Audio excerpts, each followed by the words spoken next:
Tell us about, I saw a lot of good customer interaction, but talk about an event like It's Just Yoga. What does that type of event mean to you, and why is it important for you to get out into the community like that?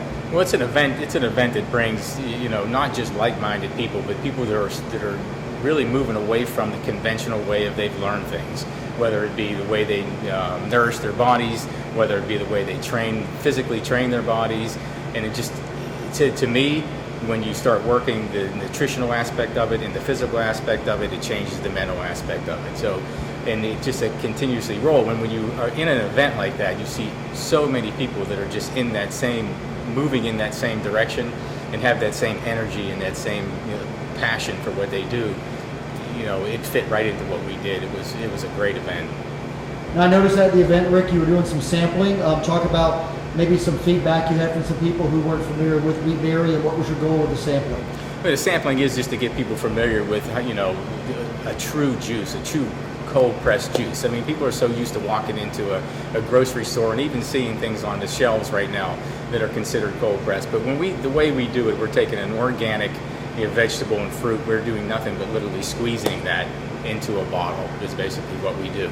So people fear the green, so to speak. They take a look at things, they see things. Everybody eats with their eyeballs first, but once they taste it, it's a whole nother world. So it's a lot of time and effort that goes into the R&D of what we do. So you're putting formulas together. It's not just a matter of just throwing a bunch of stuff into a juicer and juicing it.